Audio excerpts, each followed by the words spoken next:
জ্বলছে মধ্যপ্রাচ্য, বারুদের স্তূপের ওপর দাঁড়িয়ে আছে গোটা বিশ্ব। কিন্তু এই আগুনটা লাগাচ্ছে কে? কে আলোচনার পথ বন্ধ করে যুদ্ধের দামামা বাজাচ্ছে? উত্তর খুঁজতে খুব বেশি দূরে যেতে হবে না। সব আঙ্গুল উঠছে একটি মাত্র শক্তির দিকে, দখলদার ইসরায়েল। তাদের লাগামহীন আগ্রাসনই আজ বিশ্বকে একটি ভয়াবহ যুদ্ধের মুখে ঠেলে দিয়েছে।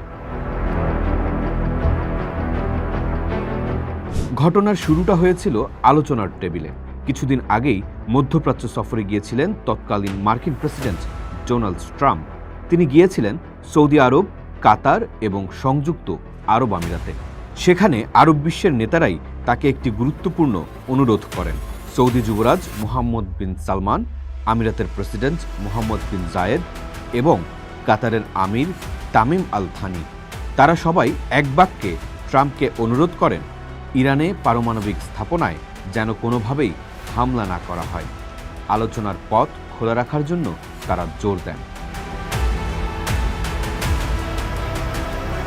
কিন্তু কেন এই অনুরোধ? কারণ তারা ভয় পাচ্ছিলেন। তারা জানতেন আমেরিকা যদি ইরানে হামলা চালায় তবে ফল হবে মারাত্মক। কেননা ইরান বসে থাকবে না, ইরান পাল্টা হামলা চালাবে। আর সেই হামলার প্রথম শিকার হবে সৌদি আরব, কাতার এবং আমিরাত। কারণ এই দেশগুলোতেই রয়েছে মার্কিন সামরিক ঘাঁটি। তাদের ভয় ছিল যুক্তিসঙ্গত। তারা বুঝতে পারছিলেন ইসরায়েলের উস্কানিতে দেওয়া যে কোনো হামলা তাদের নিজেদের অস্তিত্বের জন্য হুমকি হয়ে দাঁড়াবে। তাই তারা ইরান নয়, বরং যুদ্ধকেই ভয় পাচ্ছিলেন। এখানেই স্পষ্ট হয়ে যায় মূল চিত্র। একদিকে যখন আরব বিশ্ব আলোচনার মাধ্যমে শান্তি খুঁজছে, তখন যুদ্ধের জন্য সবচেয়ে বেশি অস্থির হয়ে উঠেছিল দখলদার ইসরায়েল। যুক্তরাষ্ট্রের চেয়েও বেশি আগ্রাসী মনোভাব ছিল তাদের। হিব্রু মিডিয়া ওয়াল্লা নিউজ জানিয়েছিল আরব নেতারা ট্রাম্পকে পারমাণবিক চুক্তি চালিয়ে যেতেও অনুরোধ করেন। কিন্তু ইসরায়েলের প্রধানমন্ত্রী বেনিয়ামিন নেতানিয়াহু ছিলেন ভিন্ন পথের। যুদ্ধাপরাধে অভিযুক্ত এই নেতা আলোচনার সব পথ বন্ধ করে দিতে চেয়েছিলেন। ডোনাল্ড ট্রাম্প বিষয়টি বুঝতে পেরেছিলেন। তিনি নেতানিয়াহুকে গত সপ্তাহে ফোন করে হুঁশিয়ারি দেন। তিনি পরিষ্কার জানান ইরানের সঙ্গে পারমাণবিক আলোচনা ভালোভাবে এগুচ্ছে। ট্রাম্প কার্যত নেতানিয়াহুকে থামতে বলেছিলেন। তিনি ইসরায়েলকে সামরিক পদক্ষেপের চিন্তা থেকে সরে আসতে বলেন। কিন্তু ইসরায়েল কি শোনার পাত্র? তারা শুধু অপেক্ষায় ছিল সময়ের, কখন ইরানের সঙ্গে আমেরিকার আলোচনা ভেস্তে যাবে আর হামলা করার একটি অজুহাত পাবে তারা। প্রভাবশালী মার্কিন সংবাদ মাধ্যম নিউ ইয়র্ক টাইমস একটি বিস্ফোরক প্রতিবেদন প্রকাশ করে, যেখানে বলা হয় ইসরায়েল যদি ইরানে হামলা চালায় তবে তারা যুক্তরাষ্ট্রকে আগে থেকে জানাবে না। ভাবুন একবার, নিজের সবচেয়ে বড় মিত্রের পিঠে ছুরি মারতেও প্রস্তুত ছিল ইসরায়েল। তারা আমেরিকাকে অন্ধকারে রেখেই একটি বিধ্বংসী যুদ্ধ শুরু করতে চেয়েছিল।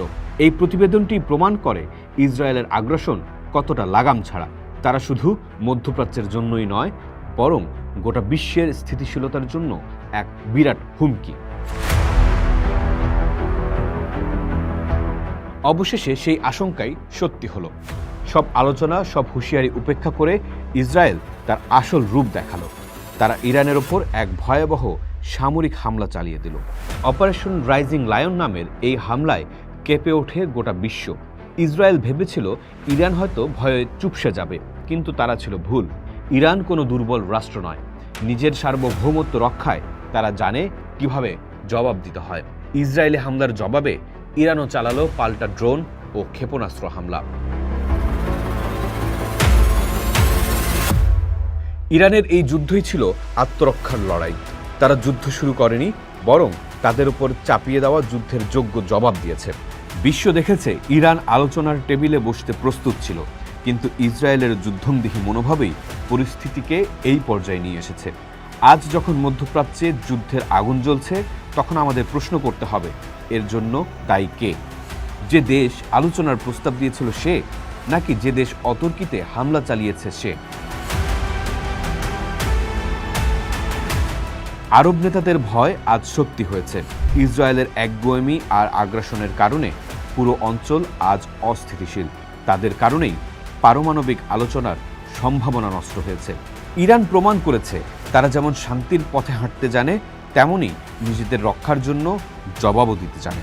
এখন বিশ্ব সম্প্রদায়ের সিদ্ধান্ত নেওয়ার সময় এসেছে, তারা কি ইসরায়েলের এই লাগামহীন আগ্রাসনকে সমর্থন জানাবে, নাকি শান্তির পক্ষে দাঁড়িয়ে সত্যিকারের উস্কানিদাতাকে চিহ্নিত করবে। ইতিহাস সাক্ষী, যুদ্ধ দিয়ে কখনো শান্তি আসেনি। আর যে শক্তি আলোচনার বদলে শুধু অস্ত্রের ভাষা বোঝে, তারা সভ্যতার সবচেয়ে বড় শত্রু।